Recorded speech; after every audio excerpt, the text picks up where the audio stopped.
शान्तं शाश्वतमप्रमेयमनघं निर्वाणशान्तिप्रदं ब्रह्मा शम्भुफणेन्द्रसेव्यमनिशं वेदान्तवेद्यं रामाख्यं जगदीश्वरं सुरगुरुं मायामनोक्षमहरि वन्देऽहं करुणाकरं रघुवरं भूपालचूडामणि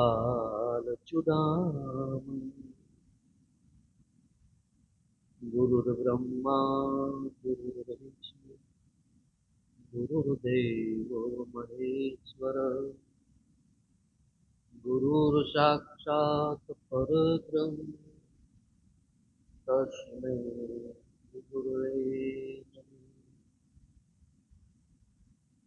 ध्यानमूलं गुरुर्मूर्तिं पूजामूलं गुरोर्पद मन्त्रमूलं गुरुर्वाक्यं मोक्षमूलं गुरोर्कृपा अखण्डमण्डलाकारं व्याप्तं येन चराचरं तत्पदं दर्शितं येन तस्मै श्रीगुरुवे नमः। ब्रह्मानन्दं परमसुखदं केवलं ज्ञानमूर्तिं वन्दातीतं गगनसदृशं एकं नित्यं निर्मलमखिलं सर्वधी साक्षी भावातीतं त्रिगुणरहितं सद्गुरुत्वमनमामि मनोजवं मारुततुल्यवेगं जितेन्द्रियं बुद्धिमतां वरिष्ठं वातात्मजं वानरयूथमुख्यं श्रीरामदूतं शरणं प्रपद्ये श्रीरामदूतं शरणं श्रीराम जय जय राम श्रीराम जय जय श्रीराम जय जय राम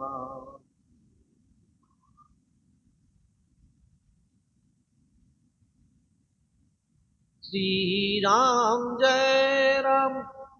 जय जय राम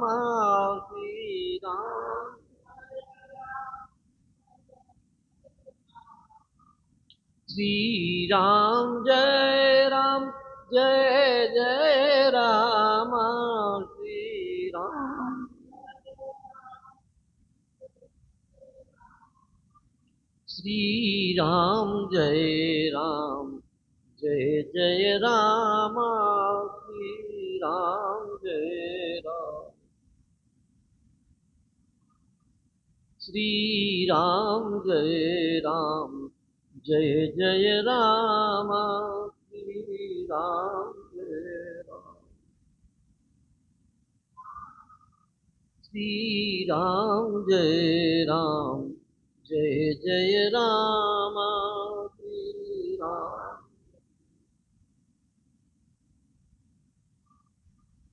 श्रीराम जय जय राम श्रीराम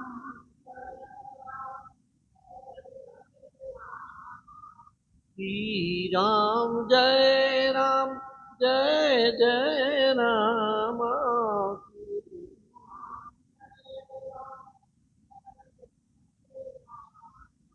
श्रीराम श्रीराम जय जय राम श्रीराम जय जय राम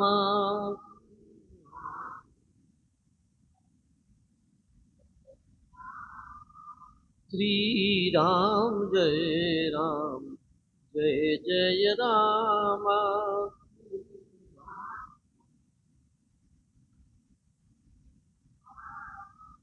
શ્રી રામ જય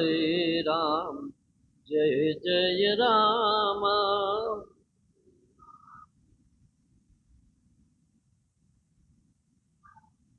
શ્રી રામ જય જય રામ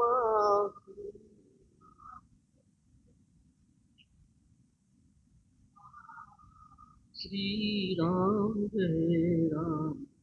જય જય રામ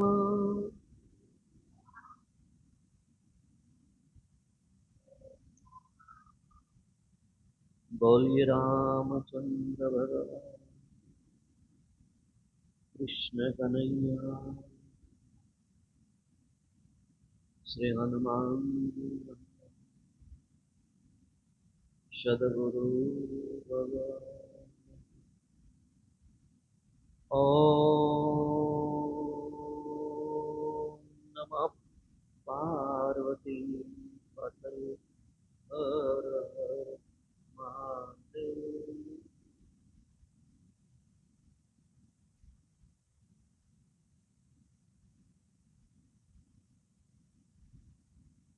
સદગુરુ મહારાજ કૃપાથી આપણને બધાને ફરી ફરી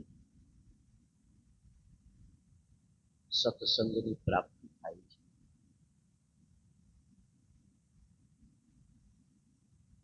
ખરેખર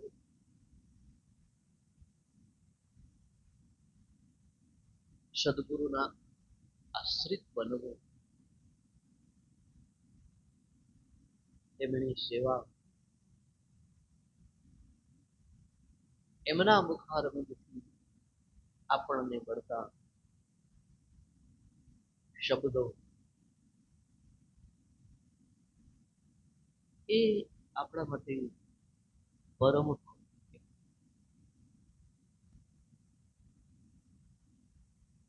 આપણે ઘણી વાર એવું કહેતા હોય કંઈક સારું મળે તો આપણું નસીબ છે, આપણું ભાગ્ય છે. પણ રામચરિત માનસના મત અનુસાર હું કહું તો મને એવું લાગે કે ભાગ્યના પ્રકારો હોય છે. ભાગ્ય, પરમ ભાગ્ય, અતિશય ભાગ્ય. આવા રામાયણમાં શબ્દો આવે છે.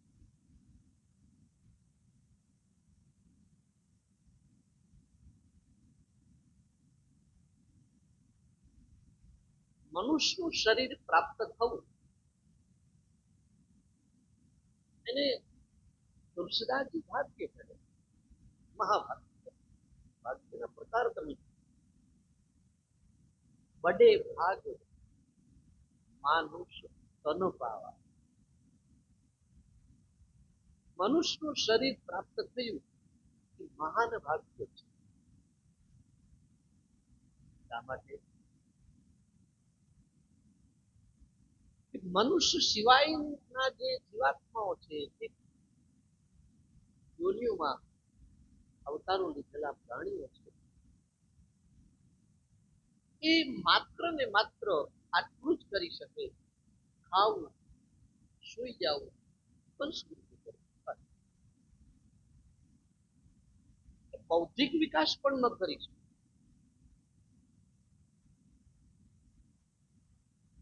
એ સ્વભાવ પણ ન બદલી શકે.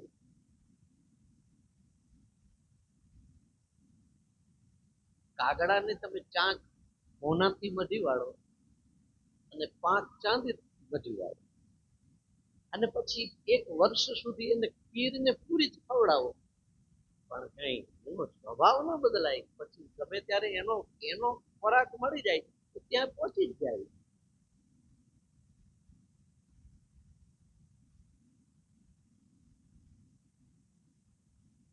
મન અને બુદ્ધિ એમનામાં પણ છે, મનુષ્યમાં પણ છે.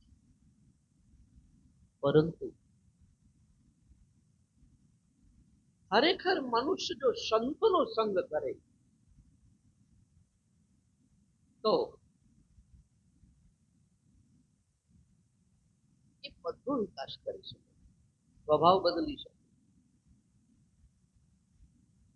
આપ કલ્પના કરો, 83,99,999 ખોડિયા ફરતો ફરતો ફરતો આ મનુષ્ય બને છે. તો એનો અર્થ તો એ થયો ને કે ખોડિયા ફરતો ફરતો આવ્યો, પોતે તો એક ના એક ને. મન બદલાય નહીં તો જેટલા ખોડિયામાંથી એ આવ્યો એ બધા ખોડિયાના સંસ્કાર તો એનામાં હોય, એ તો નક્કી થયું. અને સંસ્કાર છે એટલા માટે તો આપણે અમુક વસ્તુ શીખવા નથી જવી પડતી. ક્રોધ કેવી રીતે કરવો એના માટે કોઈ કોર્સ કરેલો કે ભાઈ મારે ક્રોધ કરતા શીખવું છે? કારણ કે પ્રત્યેક ખોડિયામાં એને ક્રોધ કરેલો છે, એટલે ક્રોધના સંસ્કાર એનામાં છે, એટલે મનુષ્ય સંસ્કારમાં ક્રોધ કરે છે. લોભ કેમ કરવો શીખવાનું. કામ સુખ ભોગવવું એ શીખવવું નથી.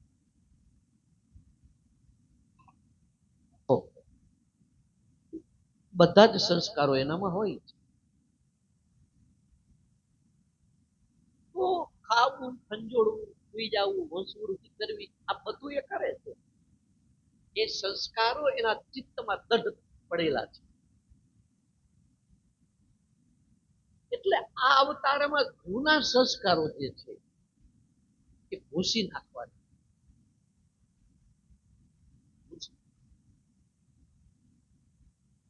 અને એ સંસ્કાર ભૂસવા માટે એને સંતનો આશ્રય લેવો જ પડશે, સત્સંગનો આશ્રય લેવો જ પડશે.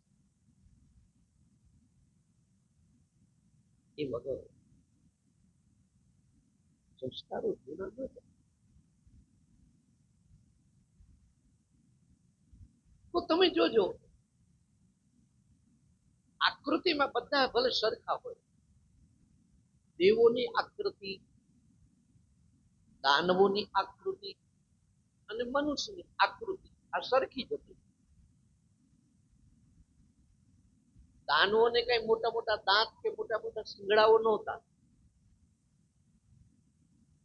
રાવણ આપણા જેવો જ હતો ને, 10 માથા હોય નહીં હો, 10 વ્યક્તિનું બળ ધરાવતો હોય, 10 વ્યક્તિનું કામ કરી શકતો હોય, એ કાળમાં એને 10 માથા વાળો કહેતા.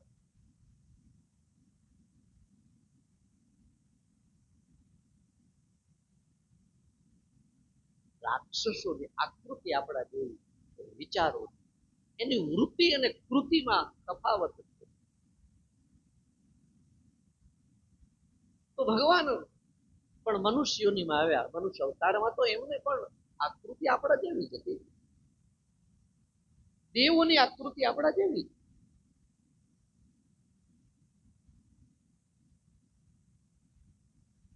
એટલે આકૃતિમાં બધા સરખા છે,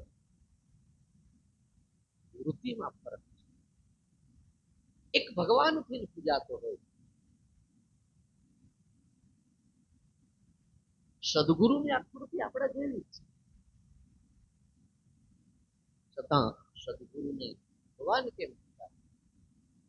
ભાગવતમાં 2-3 વાર ભગવાન શબ્દ આવ્યો.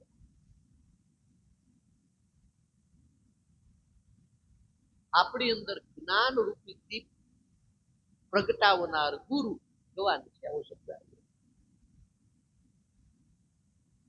સદમાર્ગે ચાલે છે, બીજાને સદમાર્ગે ચાલતા શીખવે તે સદગુરુ છે.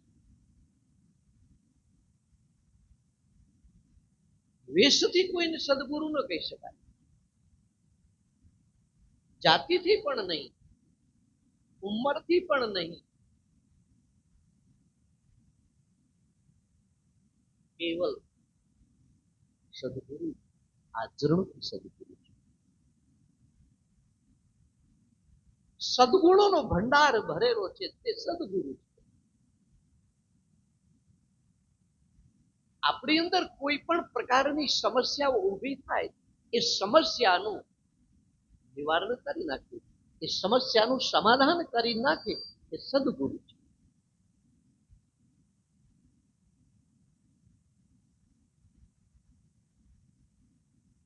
આપણી અંદર જ્ઞાનને પ્રગટાવે સદગુરુ છે.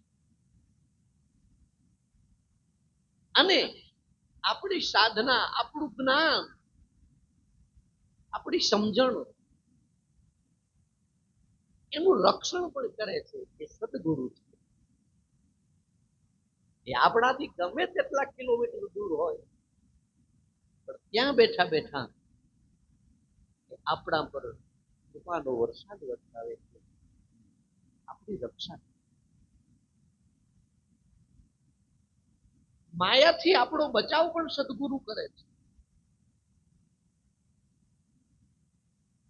સહેજ આમ ડાયવર્ઝન થાય ને ત્યાં સદગુરુ વાળી શરત એક, આશ્રિત થયા હોય તો.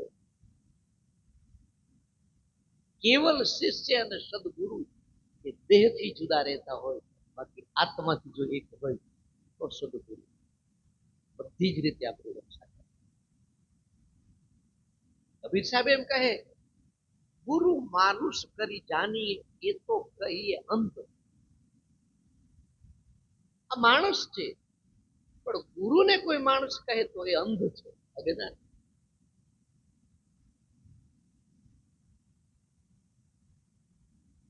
પોતાના શિષ્યોને 84 લાખ બચાવે સદગુરુ. અંધકારમાંથી પ્રકાશ તરફ લઈ જવાનું કામ સદગુરુનું છે.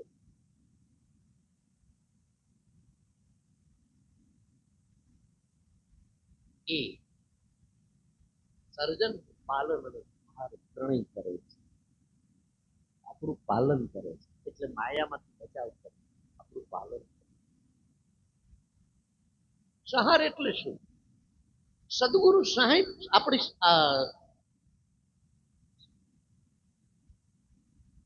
સંહાર કરે એટલે શિવ કે, એટલે જગત હોવા છતાંય જગત દેખાય જ નથી, સંહાર કર્યો કહેવાય. ભૂતકાળમાં જગત દેખાતું હતું એવું ન દેખાય, સંહાર થયો જગત. આખી દૃષ્ટિ બદલી નાખી. ડોક્ટર, ચશ્માના ડોક્ટર જેમ ચશ્માનો નંબર કાઢે ને, બીજા ડોક્ટર બીજા રોગ મટાડે, પણ એ આંખને શુદ્ધ ન કરે. આંખના ડોક્ટર જુદા હોય, એમ સદગુરુ છે ને આંખના ડોક્ટર. દ્રષ્ટિ ફેરવી દે, દ્રષ્ટિ બદલી નાખે.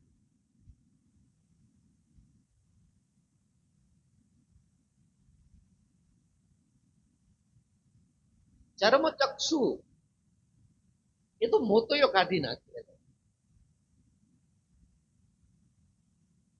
મોતિયો નીકળી જાય પછી બધું સ્પષ્ટ દેખાય ને. એમ જ્યાં સુધી ચામડું દેખાતું હોય સર્વ જગ્યાએ, ત્યાં સુધી દ્રષ્ટિ આપણી બંધાય બંધ.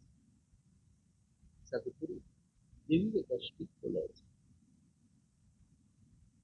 ભગવાન શ્રી કૃષ્ણએ અર્જુનને કહ્યું, હું અહીંયા છું, અહીંયા છું, અહીંયા છું. તમે 10મો 11મો અધ્યાયમાં છો. મોટા મોટા નામ આપી દીધા. એનો જેટલા નામ આપે એટલામાં જ છું એમ નહીં. વૃક્ષોમાં હું પીપળો છું, પીપળામાં જ હું છું એમ નહીં, બીજા બધામાં છે, પણ બધા વૃક્ષોમાં ગુણકારી પીપળો છે, એક નામ નહીં દીધું. મોટા મોટા નામ આપ્યા છે.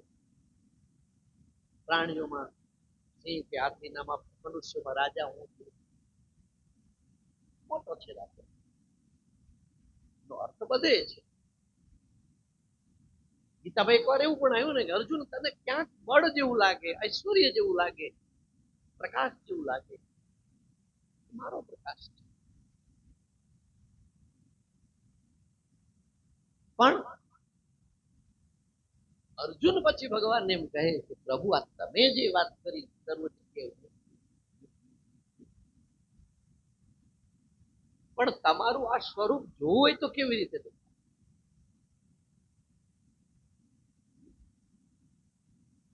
આપણે મંદિરમાં જઈએ તો ભગવાનની મૂર્તિ જે હોય એમાં ભગવાન દેખાય, પણ હરતી ફરતી મૂર્તિમાં ન દેખાય ને. અને એટલે તો કેટલાક માણસો એવું માની લીધું ભગવાન મંદિરમાં જ છે, અને મંદિરમાં છે જરૂર, પણ મંદિરમાં જ છે એ મંદિરમાં જ દેખાય, એને સાધારણ સુખ શાંતિ મળે, અસાધારણ સુખ શાંતિ મળે. ઘટોઘટમાં દેખાય તો એને પૂર્ણ સુખ શાંતિ. એટલે તો આપણા ત્યાં ભ્રષ્ટાચાર ને અન્યાય ને અનિત્યની શું કામ થાય છે? કારણ કે ગુરુ એવા મળ્યા છે, એને છબી દેખાય ભગવાન, મંદિરમાં ભગવાન દેખાય, એને એવું માની લીધું ભગવાન અહીંયા છે, બીજે નથી. પછી પડદો આડો કરો, બારણું બંધ કરો એટલે ભગવાન આરામમાં, બીજે ક્યાંય છે નહીં. એટલે લોકોને છેતરે છે, લોકો પર દયા ન આવે, લોકોને છેતરવા, વિશ્વાસઘાત કરવો, છલ કપટ કરવું, છેતરપિંડી કરવી, આ બધું શું છે? કારણ કે એને ક્યાંય ઈશ્વર તો એક બાજુ રહ્યો, ઈશ્વરનો આ સંતાન છે, આ એનો આત્મા છે. મારા પછી એના પછી એટલું એટલું જો સમજાય તોય ઘણું. ઘણી વાર કથામાં એક ઉદાહરણ આપતો, આપણા ઘરની અંદર એક દર્પણ હોય, દર્પણ તમે જુઓ એટલે તમારું પ્રતિબિંબ દેખાય, પણ આપણને ખબર પડે કે આમાં દેખાય છે મારું પ્રતિબિંબ છે, પણ ઘણી વખત પક્ષીઓ આવતા હોય એને નથી દેખાતું કે આ પ્રતિબિંબ છે. તો ચકલા આવશે ને એટલે પછી ચાંચું માર માર કરતા, આવું લગભગ ગામડાના હોય ને તો જોયું જ હોય, બરાબર. પછી આપણે શું કરીએ કે અરીસાને ચાંચું માર માર કરે છે ને આપણે પડદો દઈ દો, હકીકત અરીસાને ચાંચ નથી મારતો, પણ અરીસાની અંદર એ ચકાને બીજો ચકો દેખાય છે, એમ કે મારું ઘર છે, આ બીજો ક્યાં છે? આ કામ વાસના છે, ક્રોધ વાસના છે, દ્વેષ છે, ઘૃણા છે, એ ક્યારે દેખાય? એને આપણે બીજો માનીએ છીએ.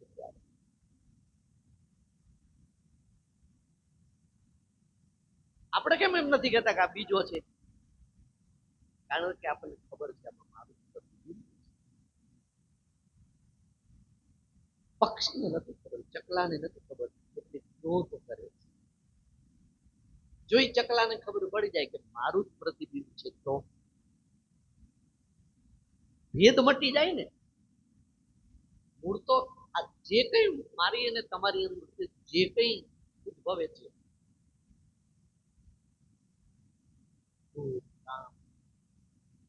નફરત, તિરસ્કાર, આ બધું જન્મે છે એ ભેદને કારણે. ભેદ બુદ્ધિ મટી જાય તો અભેદ દર્શનમ જ્ઞાનમ, જ્ઞાનની વ્યાખ્યા શું? અભેદ પણ એક જ્ઞાનની વ્યાખ્યા. હે અર્જુન, મારા સિવાય કઈ છે જ નહીં, એટલે ઈશ્વરને અકિંચન કીધા. જેની ઈચ્છા કરે, ઈશ્વર કઈ ઈચ્છા જ નથી કરતા, શું કામ? શેની ઈચ્છા કરે? બધું જ એનું છે, બધું એનું રૂપ છે. મત પરમ ધર્મ નાન્યત કિંચ દસ્તિ ધનંજય, મારાથી અધિક આ જગતમાં કઈ છે જ નહીં. એક એક માળા હોય એની અંદર મણકા કેટલા બધા પુરવેલા છે, મણકા જુદા જુદા છે પણ અંદર ભાગો એક. આ માળા રોજ કરીએ ને સારું છે આપણે ભગવાનમાં સ્થિરતા મેળવવા માટે, પણ ક્યારેક તો એવું થઈ જવું જોઈએ કે આ માળામાં મણકા અનેક છે, એમાં ધાગો એક છે.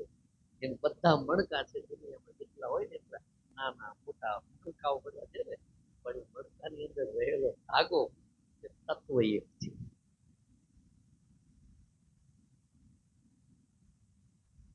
તો બધું નીકળી જાય. એટલે માણસો લૂંટફાટ કરે. એટલે મંદિરમાં જરૂર દર્શન કરવા જાઓ, પગે લાગો, વંદન કરો, પણ ક્યારેક તો એવું થવું જોઈએ કે આ ભગવાન આમાં બિરાજે. આપણું કોઈ અપમાન કરે તો આપણને કેવી અસર થાય? જો થતી હોય તો પછી આપણે વિચારે કે મારે બીજાનું અપમાન ન થાય, એની અસર તો થાય. આપણા આત્માને કોઈ કષ્ટ પહોંચાડે, આપણું દિલ દુભાતું હોય તો આપણાથી બીજાના દિલને ન દુભાવાય. દુભાવાય? એની અસર તો થતી હોય. આપણને કોઈક છેતરી જાય તો કેવું ગમે છે? તો આપણાથી બીજાને ન છેતરે, એને ન ગમતું હોય. આ બધા જ ભક્તિના લક્ષણો છે, આ બધા ભક્તના લક્ષણો છે. આ તો ઊંધા ચશ્મા પહેરાવી દીધા છે. ચશ્મા ઘણી વખત આપણે હાથે નાથે નંબર કાઢીને પહેરી લેતા હોઈએ છીએ, અને ઘણી વખત કોઈ વિચારતો ડોક્ટર પકડી પાડે, પહેરી લઈને નીકળો હોય ચશ્મા, એની પાસે નંબર કાઢીને પહેરી લે, કેવું દેખાય?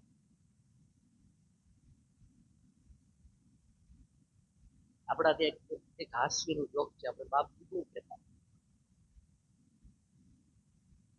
એક જણો નંબર વાળા ચશ્મા પહેરીને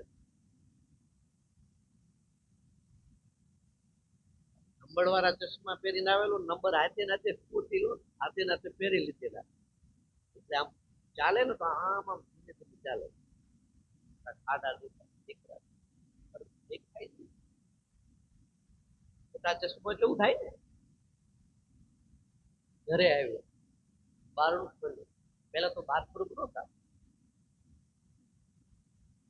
એટલે પત્ની નાઈન બારીને જતી હતી, માથું સાબુનું માથું ધોયેલું, બારેલું, એને બધું મોટું મોટું દેખાતું હતું ને, નંબર ખોટા હતા.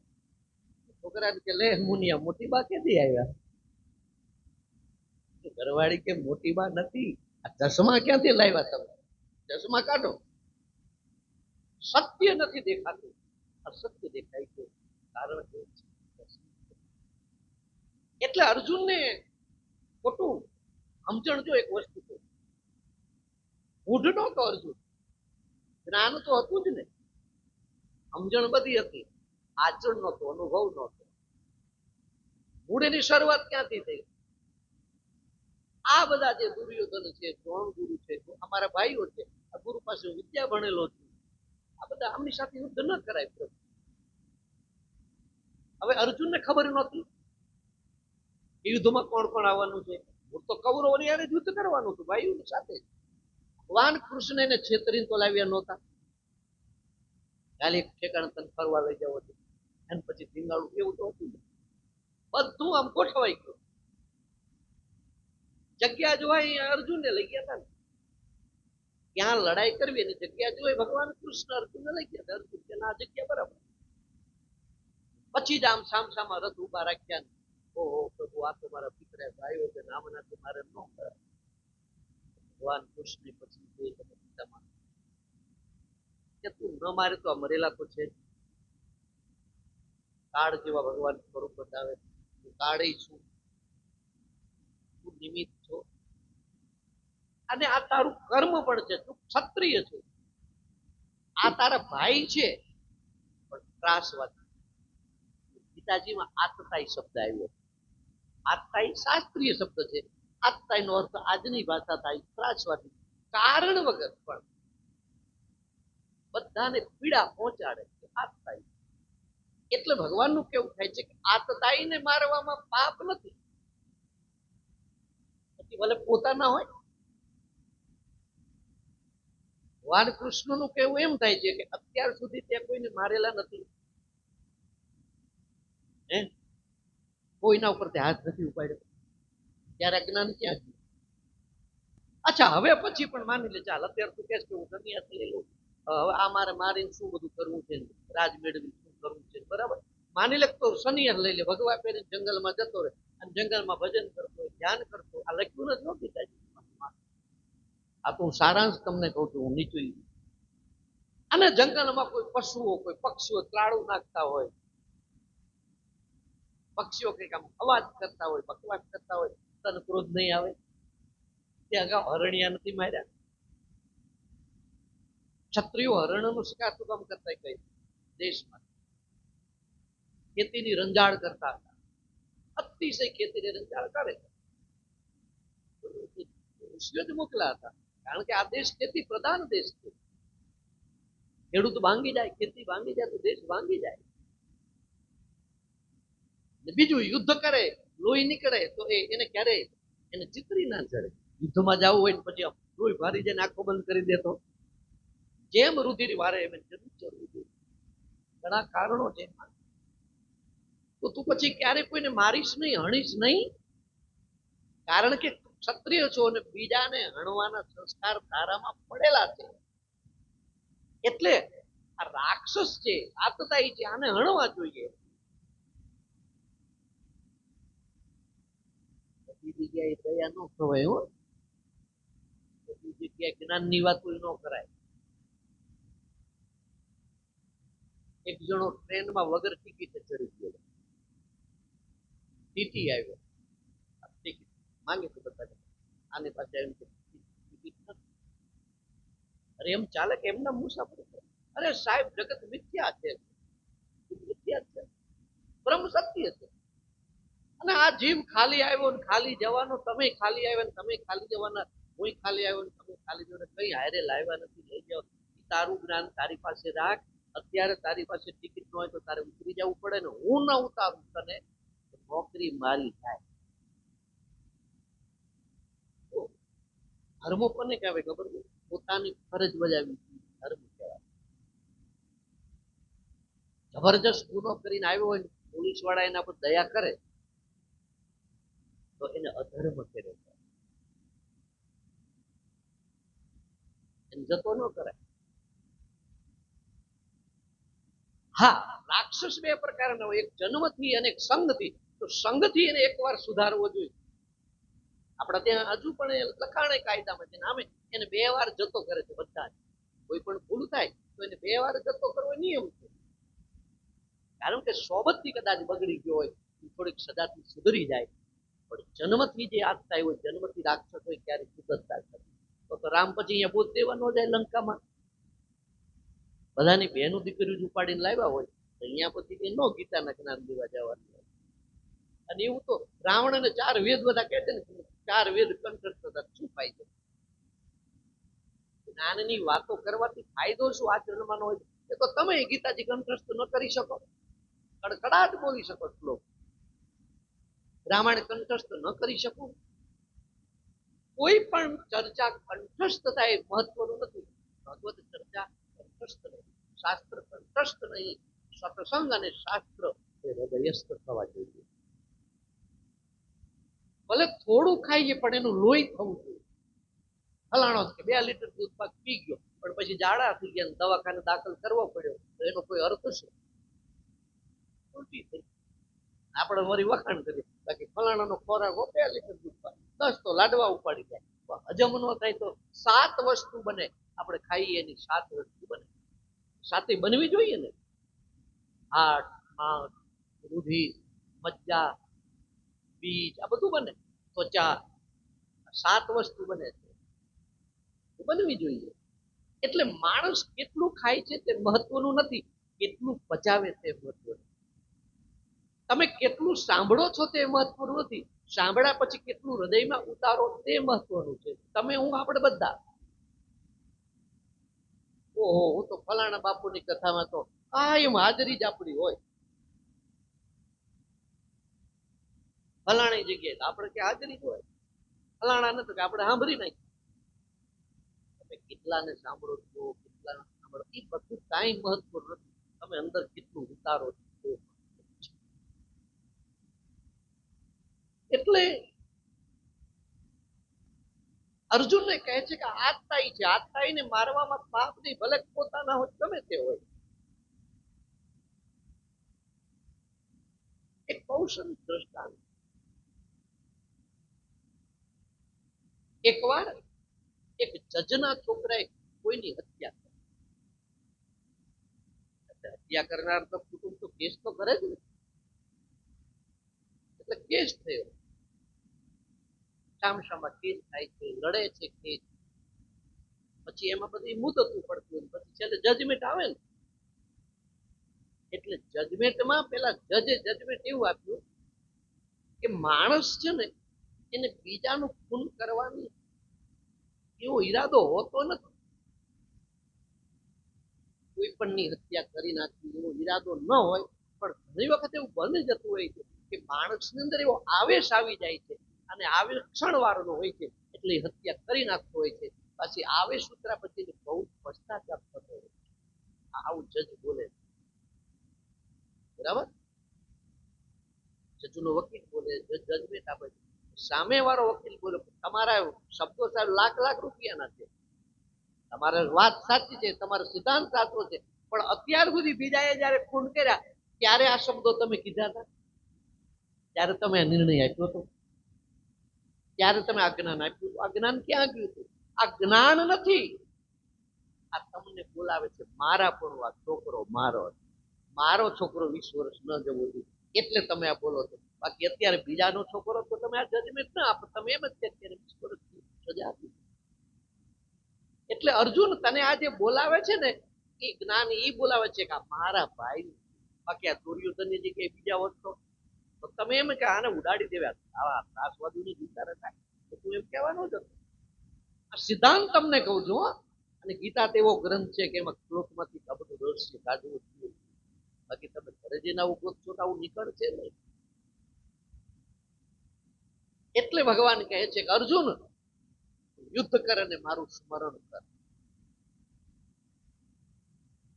ક્યારેક ઈચ્છા તો છે મારે ગીતાજી ઉપર આમ બોલવું છે, કારણ કે આ જો તમે સમજો અહીંયા ભગવાન કહે છે તું યુદ્ધ કર અને મારું સ્મરણ કર. હવે તમને એમ થાય કે લડાઈ થતી હોય ત્યાં સ્મરણ થાય? હે, શંખનાદ થતા હોય, ઢોલો વાગતા હોય, આમ એકબીજાને પુરાતન ચડેવા, પછી આમ મ્યાનમાંથી તલવારો નીકળતી હોય ને આમ યુદ્ધ ચાલ્યું હોય, એ વખતે માળા ફેરવી ત્યાં તો માળા મૂકી શ્રી કૃષ્ણ બોલવું, લડાઈ કરવી, આ બે બને? અહીંયા શું કે છે અર્જુન તમે જોજો, ગીતાજીમાં એક જગ્યાએ આવ્યું ને, માં મનુષ્ય સ્મરણ યુદ્ધ જ, તું મારું સ્મરણ કર અને યુદ્ધ કર. અહીંયા સ્મરણ કરવું એટલે નામ જપ કરે એમ નથી. ખરેખર જપ કરવા અને સ્મરણ આ બે વસ્તુ અલગ. સ્મરણ કર એટલે મને યાદ કર. કેવી રીતે યાદ કરવા? એટલે કે તું મારા ઉપર છોડી દે, નહીં તને પાપ લાગે કે નહીં તને પુણ્ય લાગે, હું નિમિત્ત માત્ર કરતો હતો. આ હું તને કહું છું તને પાપ છે લાગે. બીજું માત્ર મારવાની જ વાત નથી પાછી, બીજાને તારવાની વાત આવે ત્યારે પાછું હું તારું છે એમ નહીં, તારનારો આ છે, નિમિત્ત માત્ર. પુણ્ય કરો ને ત્યારે પણ હું શું કરી શકતો હતો?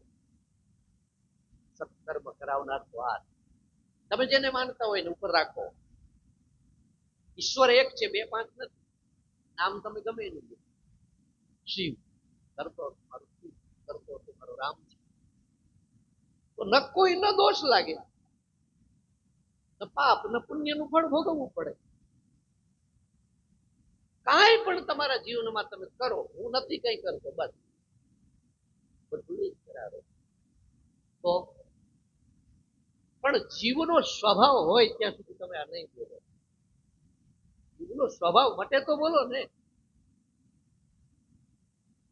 કોઈએ કોઈના દીકરા દીકરીનો સંબંધ કરાવ્યો હોય અને પછી એક બાજુ એ ભાઈ બેઠો હોય ને આ બાજુ કોઈ વાત કરતા કે તમારા દીકરીનું ઘર બહુ સારું, આવો વાત એવા માણસો સરસ, જમાઈ કેટલો સરસ સ્વભાવનો, પગાર આટલો આટલો લાવે તો સરાય અહંકાર નહીં. માણસો કેટલા સરસ છે, ઓલો સાંભળી જાય ને ત્યાંથી આવી આપણે કરાય તો શું કે મેં કરાવે. વળી કોક પૂછે કોને સંબંધ કરાવ્યો તો કીધા પેલા કહી દઉં, પણ એમ કે ભાઈ હું નિમિત્ત બન્યો, બાકી એ તો એમની લેણ બધું કરતા કરતા કોઈ બીજા હોય. ભાઈ આ તો મને ઈશ્વરે નિમિત્ત બનાવ્યો તો ના ના મેં કર્યું સારું. એમાં કોઈ જગ્યાએ સંબંધ કરાવે ને એમ કે કરે આ ગામમાં સંબંધ કરાય, ગામમાં હારી બજારો બીજર બીજરના કાદાઓ, માણસો કેવા ક્રોધી માણસો વગર ઘરે દીકરી કઈ રીતે દિવસો કાઢતી કોને સંબંધ કરાય? શું હવે આમાં એવું હોય ભાઈ આ તો બધી લેણ દેણ ની વાત છે, હવે આમાં સંબંધ કરાવવાના શું કરે? તો એમનું પ્રારબ્ધ હોવું ને ભોગવવું પડે, ત્યાં બધી આવી વાતો આવી જાય ને. એટલે આપણે બધા જશ લેવા તૈયાર થઈ જશે. કંઈક સારું થાય તો કે મેં કર્યું, કંઈક ખરાબ થાય પરમાત્માની ઈચ્છા. વાતું તો બાકી જ્ઞાનની બધા કરતા જ હોય છે. અકર્તા પણ આવી જવું જોઈએ. માથે કઈ શું કામ મોઢો છો?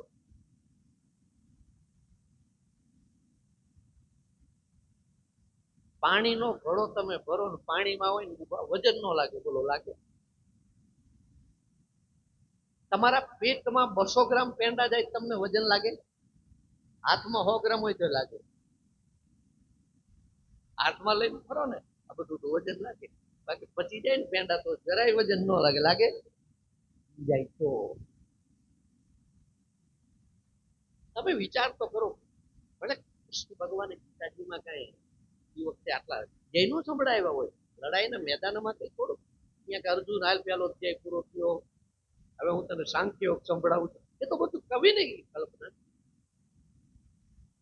અને એને 2-3 શબ્દો જ કહી દીધા. આપણે આટલું કીધું કે ઓલા સમજણ આવી ગઈ. કરીશ વચનમ તવ, બોલ્યું કે હવે હું તમારા વચનનું પાલન કરીશ. પાલન કરી. પણ આ બધા અધ્યાયો જે વ્યાસ મુનિ આપણા માટે લખ્યા. આપણે અર્જુન છીએ અને અર્જુન જેવી રુજુતા, અર્જુન જેવી જિજ્ઞાસા બધી એક તાલાવેલી હોવી જોઈએ. તો તમે જુઓ, કૃષ્ણને ભગવાન કૃષ્ણને ભગવાન કીધા, પરમાત્મા કીધા, બ્રહ્મ કીધો, ઈશ્વર કીધો અને જગતગુરુ કીધા.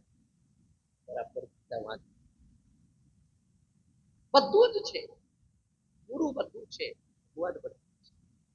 રામાયણમાં રામ ઈશ્વર છે, દેવ પણ કીધા, એને મનુષ્ય પણ કીધા, રાજા પણ કીધા છે, એને પણ જગત ગુરુ જ શાશ્વતમ. જગત ગુરુ પણ કીધા. તો ભગવાન કૃષ્ણે 2 રૂપની વાત કરી છે. ગુરુ તરીકે અહીંયા પાઠ ભજવો છે અને પાત્ર ભજવ્યું અને પછી એને ભેદ પણ આપ્યું કે સ્વરૂપે બધાઈમાં છું. કઈ મોટું મોટું કઈ પછી કીધું કે એવી કઈ જગ્યા છે જ્યાં હું ન હોઉં? આ બધું તારે શું બધું ફાયદો? એક વખત માની લે. પણ હા, એક શરત છે અર્જુન, આ સર્વત્ર જગ્યાએ તારે મને જોવે તો આ તારી 2 આંખ છે ને કામ નહીં જોઈ શકે મને.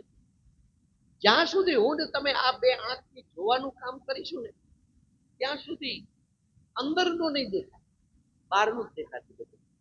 આ કાળો છે, આ ગોરો છે, આ પાતળો છે, આ જાડો છે, હિંચકો છે, આ બધું દેખાતું. કારણ કે ચામડાની આંખે તો ચામડા જ જોયેલા હોય. એટલે કૃષ્ણ કહે છે નતુમાં શક્ય સે દ્રષ્ટુ વને નૈવ ચક્ષુષા. એ અર્જુન આ ચામડાની આંખ કામમાં નથી. દિવ્યમ દદામી ચક્ષુ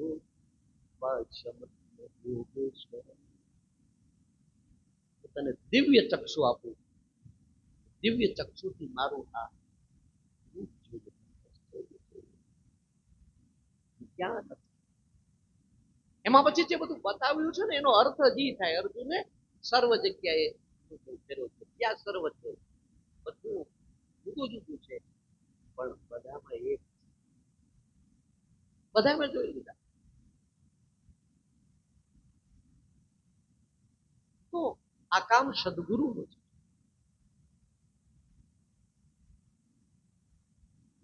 એમ જ્ઞાન નો થાય એકલા એકલા. પુસ્તકો વાંચવાથી માહિતી મળે, જ્ઞાન નહીં. યાદ રાખ, પુસ્તકો વધારે વાંચશો તો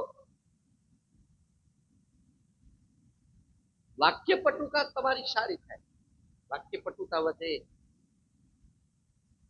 બધી ભાષામાં તમે કદાચ બોલવાનું તો બોલી શકો, એનાથી પૈસા મળશે, એનાથી પ્રતિષ્ઠા મળશે, એ બધું મળે. ખરાખરીનો ખેલ આવે ને ત્યારે ચોપડાનું જ્ઞાન કામમાં ન આવે, ત્યારે ખોપડાનું જ્ઞાન કામમાં આવે. ડોશીમાં જેવું થાય, રાત્રે ડોશીમાં ઊંઘ નહોતી આવતી, લાવ ને કોલા હવારે ગોદડો કરતી હતી ને, ગોદડું અધૂરું રહી ગયું, આજ પૂરું કરી નાખ્યું. રાતે આમે ઊંઘ આવતી નથી, એકલા એકલા ગોદડું સીવી. એટલે દિવસે કામ કરતા હતા ને દોરો હોય ને બધું હતું જ તે, આખી રાત ગોદડું થઈ. મારે એને માની લીધું કે ગોદડી પૂરી થઈ ગઈ, ઉકેલી મૂકી દીધી. સવારે ગોદડી પાથરી વહુએ જોયું, ગમે જોયો તો હું તો તમને કહું તમારે માની જ લેવા દો. બા ગોદડું કરી, અરે આખી રાત કે ઊંઘ નહોતી આવતી, લાઈને કે ગોદડું પૂરું કરી નાખ્યું. તમે ગોદડું પૂરું નથી કર્યું કા કે દોરાને ગાંઠ જ નહોતી મારી. આમ મારે આમ ક્યાં છે દોરો નીકળી જાય, ગોદડું સીવાણું જ નથી.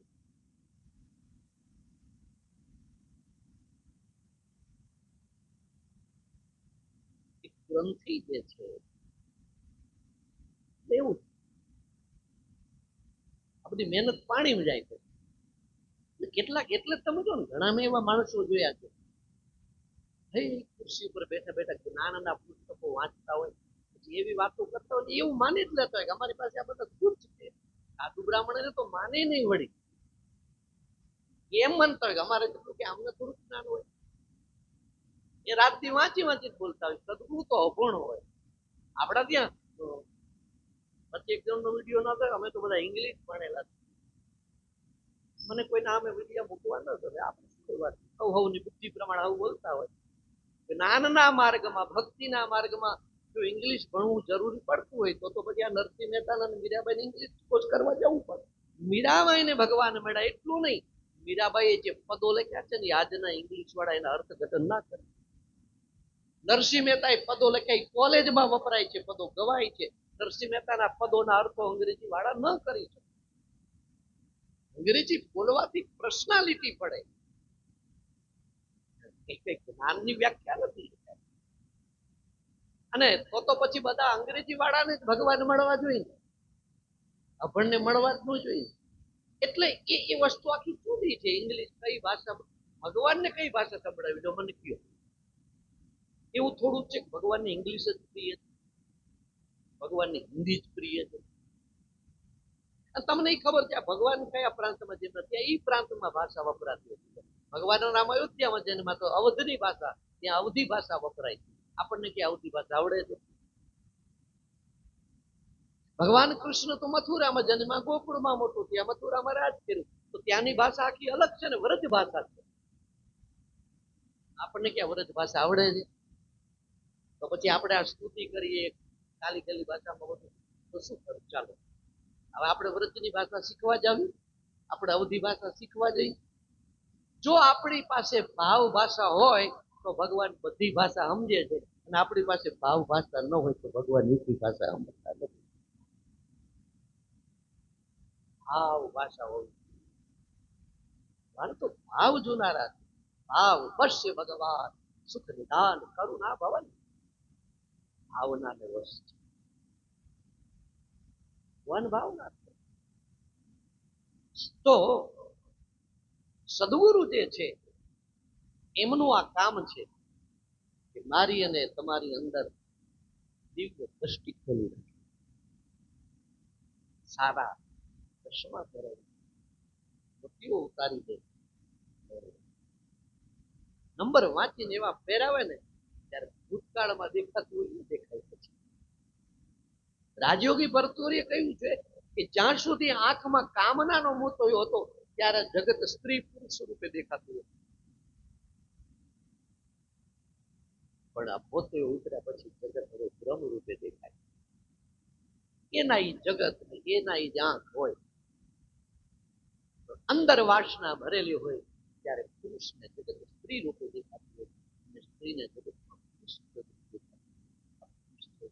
ગોરો છે, કાળો, પુરુષ સ્ત્રી તેના બધા વર્ણનો કરતા હોય, પણ એને જો સદગુરુ આશ્રય લઈ લે, સદગુરુના શબ્દો વાગી જાય તો સાહેબ આખું જગત જ જુદું દેખાય, દ્રષ્ટિ બદલી જાય. તો મોતીઓ અંદર હતો ત્યાં લગી આ બધું આમ બધું વાસનાનું નામ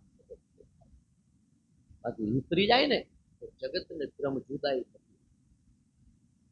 પછી તમે મણ કહો કે 20 કિલો કહો, કોઈ વિકટ, પછી તમે જગત કહો, બ્રહ્મ કહો. બ્રહ્મ એટલે શું? ચાલે બ્રહ્મ વળી પાછી જગત થી ક્યાંક બીજે રહેતો હોય છે?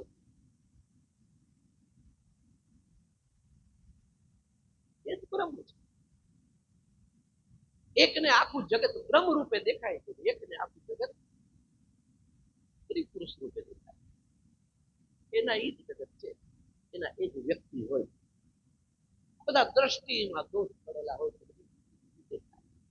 એટલે તો સદગુરુ જે છે આપણને શબ્દો રૂપી અંજન આંજે છે. શબ્દ રૂપી અંજન આંજી આપણા દ્રષ્ટિના દોષો મિટાવે. આ સદગુરુ. તો સદગુરુ દિવ્ય દ્રષ્ટિ ખોલી દે, અજ્ઞાનનો નાશ કરે, જ્ઞાન રૂપી દીપકને પ્રગટાવે. આ સદગુરુનું કામ. હવે પ્રશ્ન એ પણ થાય કે ઘણી વખત અમુક વ્યક્તિઓ તમે જુઓ, સદગુરુ શરીર છોડી દે ને પછી ગુરુ બદલતા હોય. એનો અર્થ એ કે એને છેક સુધી ગુરુના શરીરની સેવા છે, આત્માને. જે વ્યક્તિએ ગુરુના શરીરની જ સેવા કરી હોય, ગુરુને ખવડાવી હોય, ગુરુના ચરણ દબાવ્યા હોય, ગુરુને કપડા લાવી દીધા હોય, આ શરીરની જ સેવાથી યાદ રાખે. એ ગુરુ જતા રહે ને પછી એવું માને હવે મારે શું કરવું. એવો વ્યક્તિ જગ્યાએ બદલતો હોય, ગુરુ બદલતો યાદ રાખીએ. ગીતામાં જો એમ લખ્યું હોય ને, આ બધું વાંચવાની વાત નથી, આમ અનુભવમાં ઉતરો અંદર તોય ખબર પડે કે શરીર જન્મે મરે, આત્મા તો અજર અમર છે. ગુરુ ક્યાંથી મરતા? ગુરુનું શરીર નથી, પણ એની ચેતના કામ કરે છે. મને પોતાને શંકા હતી જયારે આ બાપજી શરીર છોડ્યું ને, ત્યારે હું અહીં આવ્યો, હું રેડો બહુ પણ બીજેથી નહીં તો ઘણો ને ત્યારે મેં ઘણા ને બોલ્યો હતો, ગુરુ સારી આખી આખી આશ્રમનું જે વજન જતું બધા બધું હુનું હુનું થઈ જશે. હવે કોણ આવશે અહીંયા? તમે કલ્પના કરજો, હું પેલા ગુરુ હતા ત્યારે નહોતો આવતો. બાપજી હતા ને પેલા આવેલો જ નથી અહીંયા. છેલ્લે છેલ્લે 2-3 વખત આવેલું હતું. શરીર છોડો એના આગલા હું 2 દિવસ અહીંયા હતો. એવું મને લાગતું. મને એકને નહીં, મને શંકા થઈ હોય તો તમારામાં ઘણાને થઈ જશે ને. કહેવાય તો શું બાપજી જતા રહ્યા, શું થઈ જાય. તમે કલ્પના કરો, એમની ચેતના કામ કરી રહી છે. આટલા બધા શિષ્યોમાંથી છૂટી કાઢ્યા હોય 2 જણ, આપણે સંભાળશે. અને પ્રમાણ પાછું બધાને આપ્યું હતું. આ બધા પૂછ્યું હતું, બાપજી તમે નહીં હોય ત્યારે અમને સત્સંગ કોણ સંભળાવે છે? ત્યારે એવું બોલ્યા હતા કે ભરત બાપુ છે ને આવશે સત્સંગ સંભળાવે. તો આખી ક્યાં રહે છે, કેવા છે? તો હું આ લોકોને ન ઓળખું, આ લોકો મને ન ઓળખું. અને આવું કેમ માનવામાં આવે? બહુ વિચારજો. અહીંયા કેટલાય સંતો આવતા હતા, એમના નામ ન આપતા. તમને ખ્યાલ છે ને, મારા નાના ભાઈ અહીં આવતા આવતા ને, અશોકભાઈ આવતા. દર 5 પહેલા સત્સંગ થતો હતો, અહીં આવતા. તમે માનશો, મેં સામેથી પર બાપજીને કીધું કે આ બધા સત્સંગ કરો, બોલો એક દી મિલત બોલાવો. તો મને હસતા હતા, શું કે ખબર, તમે મોટા માણા કહેવાય, તમને ન બોલાવે, તમારો ચાર્જ અમે ન આપી.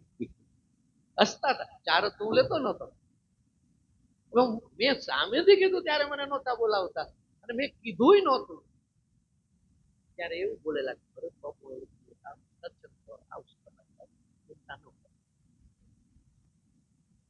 ક્યાં રહે છે કે બધું થઈ જશે. અને ત્યાં હરીશભાઈ ના લગ્નમાં આવ્યું, બધાને ઓળખનાર ત્યાં ભરત આવતો નતો સત્સંગ કરવા. તમે જો શરીર છૂટ્યા પછી આશ્રમની પ્રગતિ થઈ.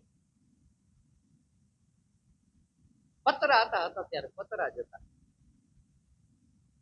ત્યારે આશ્રમ કેટલો સુંદર લાગે. અનક્ષેત્ર ચાલુ, સુરેશભાઈ પૂજા કરે. એટલે મને એવું લાગતું હવે સુરેશભાઈ ઘરે જતા રહે, જવરેશભાઈ કરે. આખો આશ્રમ સંભાળે, સવાર સાંજ પૂજા કરવી, આવે એને આવકારો આપવો. આપણા ઘરે મહેમાન આવે ને તો આપણે પછી રોજ તો કંટાળી જઈએ.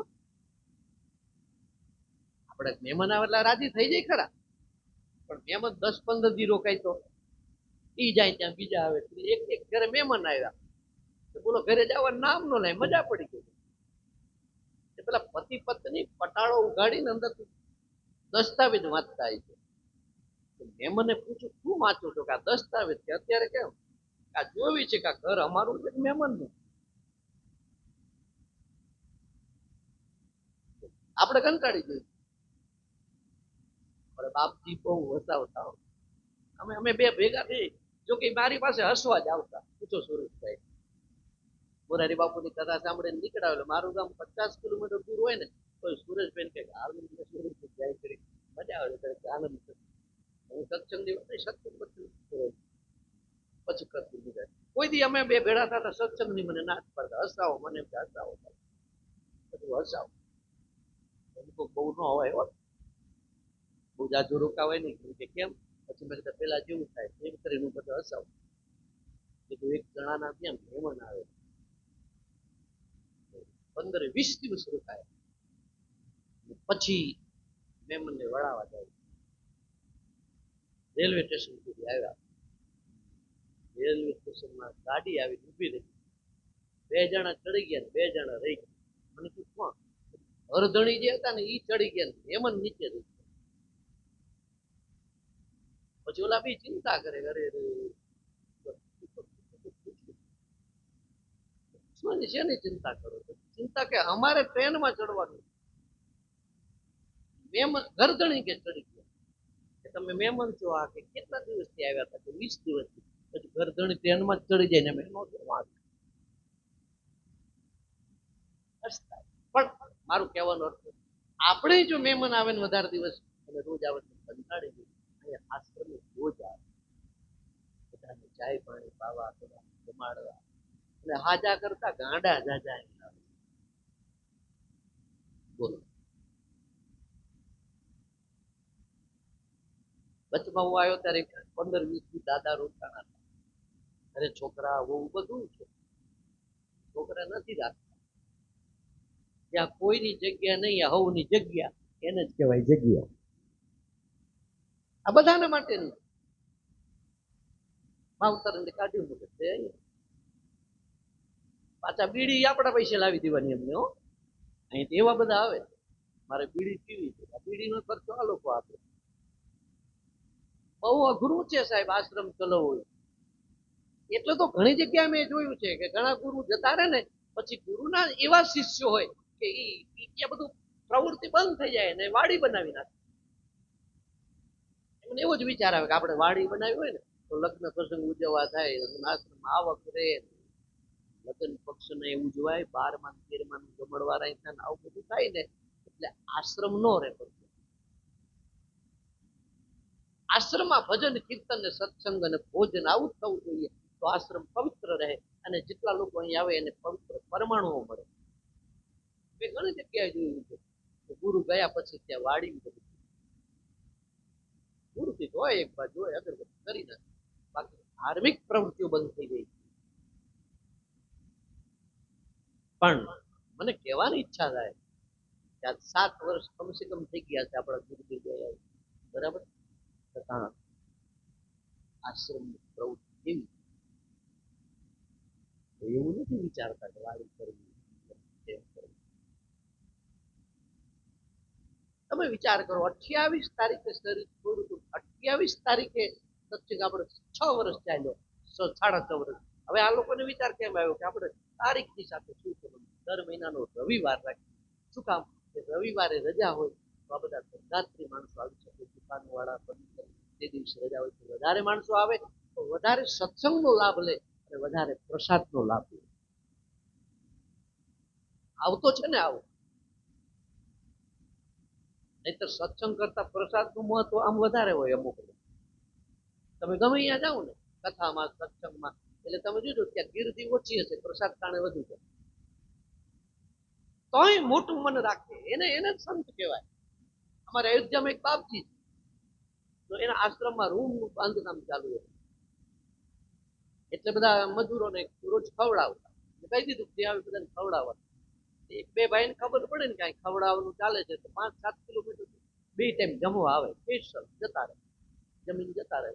પછી એક બે જણા બાપજીને શિષ્યોએ વાત કરી કે ગુરુદેવ કે શું કે આ બધા અહીંયા જમે છે તો બરાબર મહેનત મજૂરી કરે છે, આ બે ત્રણ જણા તો 5-7 કિલોમીટર થી સ્પેશિયલ જમવા જ આવે છે. બપોરે સાંજે બે ટાઈમ ને જમીન જતા રહે, કામ કામ કઈ કરતા નથી, મહેનત વગરનું. ગુરુદેવ કેવો જવાબ આપ્યો ખબર છે? મહેનત વગરનું કહેવાય કે 7 કિલોમીટર થી ચાલીને આવે, 7 કિલોમીટર ચાલીને જાય, કેટલી એની મહેનત કહેવાય, અને પછી પ્રસાદ લે છે. આને સંત કહેવાય ભાઈ. એ સંતો જ કરી શકે, એવા ગુરુને આ લોકોએ સેવ્યા છે. તમે જો આપણા નારદાસ બાપુના શિષ્યો અહીં બેઠા એટલા નહીં, ઘણા હશે ને, પણ માની લીધું ને કે હવે ગુજરી ગયા, ગુરુ પૂર્ણિમે આવતા હશે, તો ઘણા રહે છે, માની લીધું ગુરુદેવ જતા રહે. હવે શું થાય છે? બહુ મોટી ભૂલ છે. ગુરુદેવ ચેતના કામ કરી રહી છે, અને તે દિવસે કહ્યું, આજે કહું છું કે ભવિષ્યમાં કોઈને અહંકાર નો આવવો જોઈએ કે અમે ચલવી છીએ, અમે કરીએ છીએ. આ બધું જ ચેતના એની કામ કરી રહી છે. હું મારો અનુભવ તમને કહું, હું અહીંયા આવું ને હું આમ વિચાર કરું, હું વાત શું બોલીશ,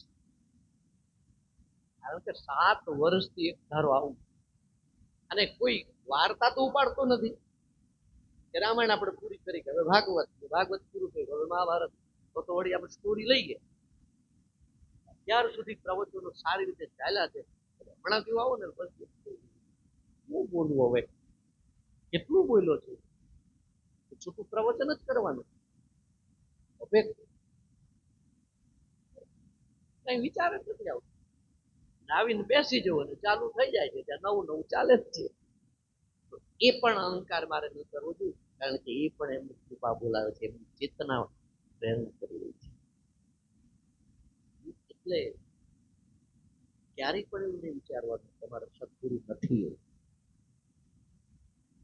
ગુરુ બધા સાંભળવા બધાને જાઓ, દર્શને બધી જગ્યાએ જવાય, પ્રસાદ સર્વ જગ્યાએ લેવાય, એવું તો ક્યારેય ન બોલાય કે મારા ગુરુજી ગુજરી ગયા છે. પછી તો છે ને આપણું અંદરનું જે આપણું વાસ્તવિક જે સ્વરૂપ છે, વાસ્તવિક સ્વરૂપ ગુરુના વાસ્તવિક સ્વરૂપની ઉપાસના થવી. એટલે છબી રાખતા, છબી તો એમની છે, આપણી છે, આ છબી તો આપણી પાસે છે, પણ આપણું અસલી સ્વરૂપ છબી નથી.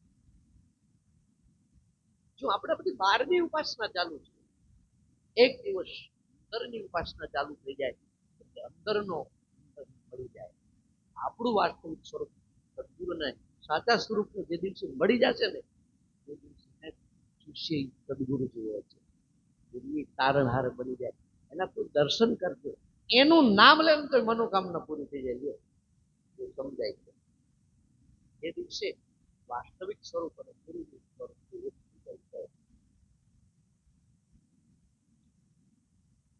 હું કહેતો રહ્યો છું, ગયા વખતે આવ્યો ત્યારે બોલ્યો કે તમે અત્યારે આવો છો એ સારી વાત છે, પણ પછીના દિવસોમાં હવે આમાં તો બધા કેટલાક નિવૃત્ત છે, એ આવતા રહ્યો,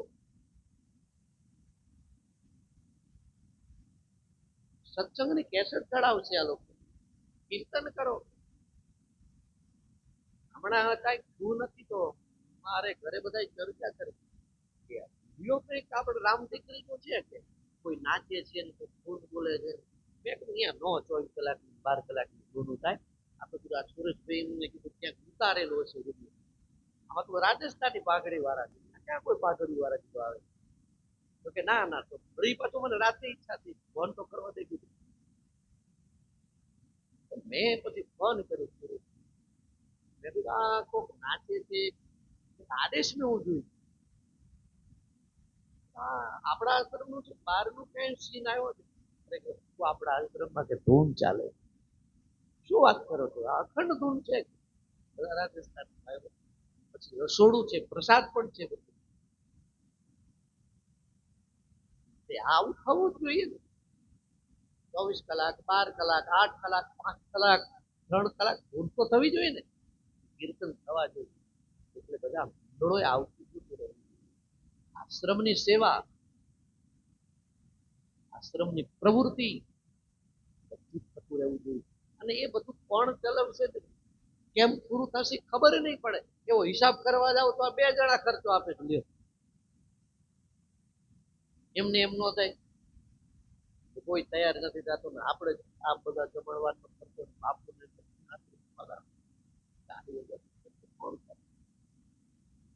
સત્સંગ બંધ એવું વિચારે કે એ વિચાર જ એવો કરે છે, કેમ કરીને એ લોકો વધારે આવે.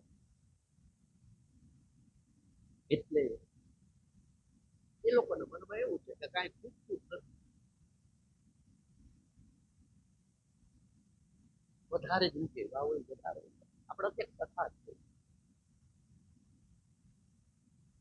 એક રાજા પોતાને 3 રાજકુમાર હતા. એને વિદેશ જવાનું, જેથી બહુ મોટું રાજા તો ચૂક્યું. 3 રાજકુમારને બોલાવ્યા અને કહ્યું કે 6 મહિના, અને 3ને ઘઉં આપ્યા, થોડા થોડા ઘઉં આપ્યા. હું પાછો આવું ને ત્યારે મને એવા ને એવા ઘઉં આપ. રાજાએ મનમાં વિચારી દીધું કે હવે મારે રાજપદ આપી દેવું, પણ પરીક્ષા તો કરવી જોઈએ ને. 3માંથી કોને આ બધી સત્તા હું સોંપી દઉં, પરીક્ષા કરવી. અને પછી રાજા ગયા. હવે 3ની પાસે કમસે કમ કિલો ઘઉં હતા. એમાં એક વ્યક્તિ હતો, એટલે એક દીકરો જે હતો, એને વિચાર્યું કે આ ઘઉંને આવા નવા જો રાખવો હોય તો પછી આને બહાર ન કરે. કેમ સોનું છે, પૈસો છે, બેંકમાં મૂકી દઈ, જોઈ ત્યારે જ ઉપાડવાનો, એવું વિચાર્યું એને. તો એને શું કર્યું, તિજોરીમાં ઘઉં નાખી દીધું અને લોક મારી દીધું.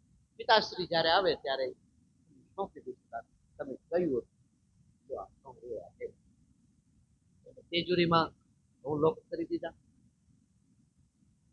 બીજા વ્યક્તિએ વિચાર્યું, બીજા દીકરાએ કે ઘઉં ને આવા નવા રાખવો હોય તો પછી આપણે નવા ઉભા કરવા જોઈએ. એટલે ને શું કર્યું, ખેતરમાં છૂટા ફેંકી દીધું. વરસાદ થશે, પાણી પડશે, એને ફેંકી. અને ત્રીજો દીકરો હતો, ત્રીજો રાજકુમાર, એને શું કર્યું, ઘઉં લઈ જાય ખેતરમાં, મહેનત કરીને ક્યારા બનાવ્યા અને બધા ક્યારામાં થોડા થોડા ઘઉં વાવ્યા. અને પાછો ટાઈમે પાછો પાણી આપવા આવે. સુકાઈ જાય ક્યારો એટલે પાછું પાણી પાવા આવે. ઘાસ ઉગે તો કાઢી નાખે, ખાતર જોઈ તો ટાઈમે આપે. એટલું ધ્યાન રાખે. થોડોક ટાઈમ થયો, આવે. રાજાએ 3 રાજકુમારોને બોલાવ્યા અને કહ્યું ઘઉં જે આપ્યા હતા મેં કહ્યું મને એવા ને એવા પાછા આપો. પછી મોટા દીકરાએ તિજોરી ખોલી. તિજોરી ખોલી, કિલો ઘઉં હતા ને એ બધા સડી ગયેલા, રખિયા થઈ ગયેલા. શું કરે, હવે આને શું આપવું પડે, ત્યાં કોઈ કિંમત નથી, બધું સડી. બીજાને બોલાવ્યો, તે શું કર્યું, હું તો કે ખેતરમાં નાખીને આવ્યો છું. હવે ખેતરમાં નાખી દીધા એટલે ઘઉં ઉગી જશે, એટલે પછી એ ઘઉં પછી તમને આપી દઉં. એવા ને એવા ચાલ લઈ જાય. ખેતરમાં ઘઉં નાખેલા પણ ક્યારા નહીં બનેલા. વરસાદ આવેલો પણ પાણી બધું જતું રહ્યું. બીજું એને જમીન એ પણ નહોતી જોઈ કે આમ સપાટ છે, નીચે ઘઉં ઉગી શકે એવું છે. પથરાળ જમીન હતી. થોડુંક ઊંડું જાય ત્યાં પથ્થર આવે તો એ પણ થોડા થોડા છોડ થયા, બહુ બધા બળી ગયેલા, છોડવા બધા બળી ગયા. એટલે આને અપાય. પછી બીજા રાજ્યમાં હું હતા ને એવા ને એવા એટલા નહીં કેટલાય આપ્યા. તમારા જ કોઈ છે એમાં ત્યાં બધું બન્યું છે. કેવી રીતે, ત્યાં બધા ખેતરમાં વાવ્યા, ક્યારા બનાવ્યા, પાણી ટાઈમે ટાઈમે પાયું, ખાતર ટાઈમે ટાઈમે આપ્યું, ટૂંકમાં એનું બહુ મેં જતન કર્યું એમ. અને પછી છોડ તૈયાર થઈ ગયા, પાકી ગયા, પછી ઘઉંને લઈ લીધા, પછી દાણા કાઢી સાચવીને રાખ્યા. પિતાજી આ બધા કિલો ઘઉં નાખતા, ઘઉં છે. પછી રાજા જે હતા, સત્તા, સમૃદ્ધિ, વૈભવ, જે કઈ એની પાસે હતું આ રાજકુમારને આપ્યું. સમજાય તો 3 પ્રકારના શિષ્ય છે. સાંભળે છે બધા સત્સંગ, ચર્ચા, ભગવત ચર્ચા, કથા બધા જ સાંભળે, બધા એક જ ગુરુના શિષ્ય છે. પણ ગુરુના આપેલા શબ્દો સાચો છે, ડબલ કરતો નથી. નીતિ નિયમ કઈ મારા ગુરુ મને મારા ગુરુએ શબ્દો ધરી જાય.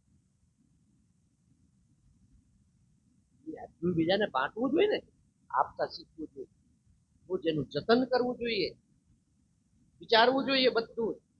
મારા ગુરુજી આમ કહેતા હતા, મારા ગુરુજી આમ કહેતા હતા, સાંભળો, ધ્યાસન થવું જોઈએ. એને પછી ગુરુનું શું આપણને મળે? ગુરુની કૃપા ન મળે, ગુરુની સત્તા ન મળે.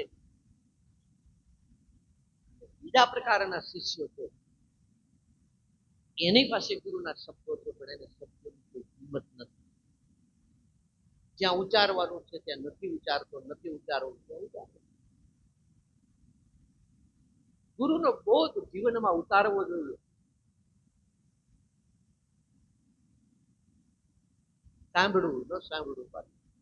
ત્રીજા પ્રકારના શિષ્યો છે એ સદગુરુના બધા બોધને વાવી નાખે. બોધે બીજ અંદર વાવી નાખે, ભીતરમાં વાવે છે, પછી અંદર એવા લીલા છોડ થાય છે. બધી ગુરુની કૃપા છે, આ બધું ગુરુની કૃપાથી ચાલે છે, આ બધું ગુરુ કૃપાનું ફલ છે. તો ગુરુ એને બધું આપે એમ પરમાત્મા સર્વસ્વ બધું આપણને આપી દે છે.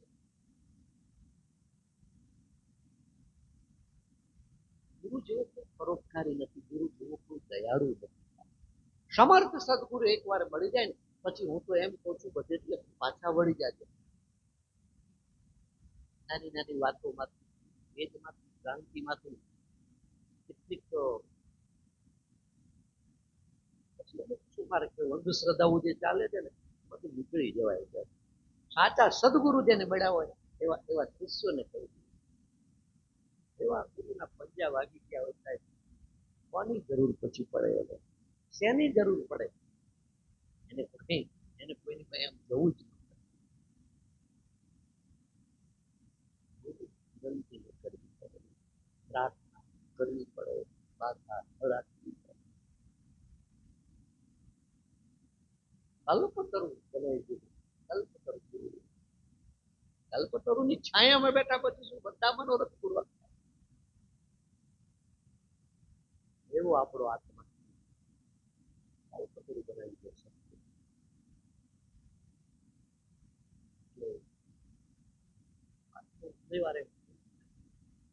પ્રવચનો કરનારા કેટલાય સત્સંગ કરનારા છે, સાંભળનારા છે, પણ જેમ વાવી દીધા હતા ને પેલા રાજકુમાર, એમ શબ્દો સાંભળવા, એમ શબ્દો જીવનમાં ઉતારવા. ગુરુ રાજી છે, આજે રાજી થશે. ઘણું બધું આપશે ગુરુ મહારાજ પાછું, એટલું મળશે. તમે જેમ વાવો એમ ડબલ, ફેંકો એમ ડબલ. વાવ્યું એટલું થોડું મળે અંદરથી, ફૂટશે જ નહીં સાહેબ, ફૂટશે જ નહીં. જેમ પેલા જમાનામાં નદીઓ આમ તમને ખાલી દેખાય, પણ વીડો ગાળો ને એટલે અંદરથી પાણી આવે. હોય પાણી આટલું, પણ તમે પાણી ભરો ને ત્યાં બીજું આવે. પાણી પાછું આમ ભરો તો અંદરથી આવ્યા જ કરે, કોઈ દિવસ ફૂટે જ નહીં.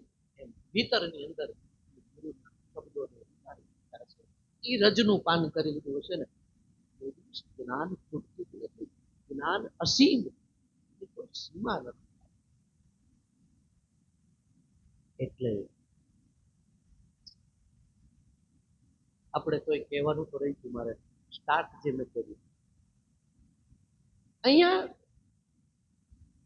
આપણે આવી છીએ, આપણે પરમ ભાગ્યશાળી છીએ. એની ચર્ચા મેં આરંભમાં કરી.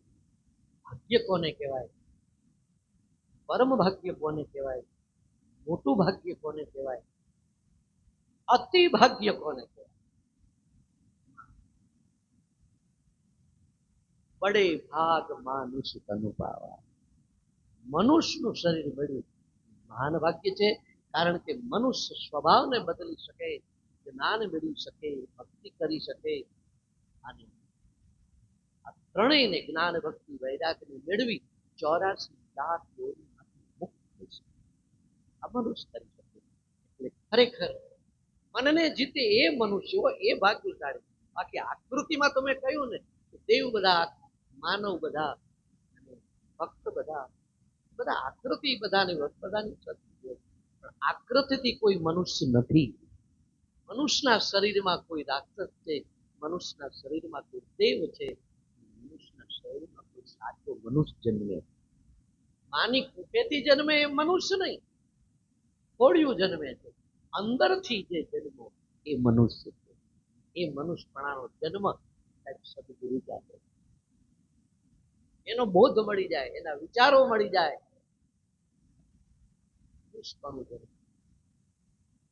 તો ભાગ્યશાળી. સત્સંગ મળે બડે ભાગ પાઈ સત્સંગા. મહાન ભાગ્ય તેને સત્સંગ મળે. તો આરંભમાં મેં આ ચર્ચા કરી. તમે બધા આવો છો ભાગ્યશાળી, હું પણ ભાગ્યશાળી. કેટલા કિલોમીટરથી અહીં આવવાનું થાય, ગુરુના દર્શન થાય, તમારા બધાના દર્શન થાય, ભગવત ચર્ચા થાય છે, વચન કીર્તન અહીંયા થાય છે. સમય ભાગ્યશાળી નહીં, મહાભાગ્યશાળી છે.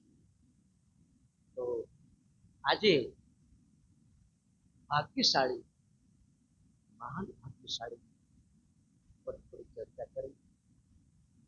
બાકી રહ્યું છે પછી છેલ્લો રવિવાર જે આવતો તે એમાં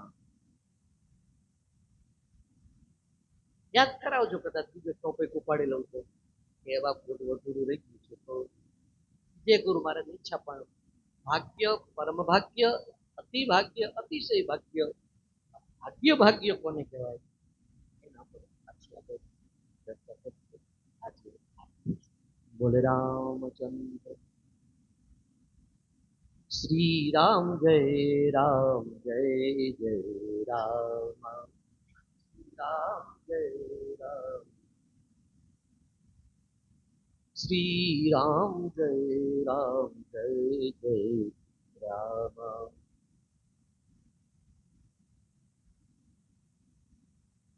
શ્રી રામ જય રામ, જય જય રામ.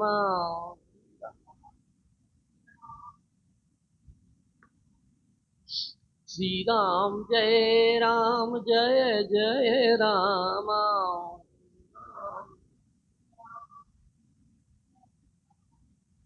શ્રી રામ જય રામ, જય જય રામ.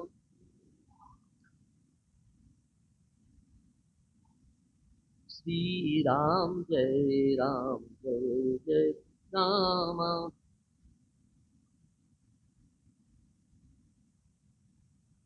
શ્રી રામ જય રામ, જય જય રામ.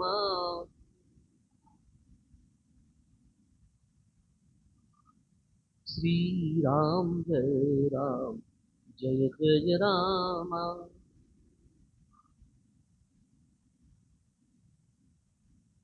શ્રી રામ જય રામ, જય જય રામ.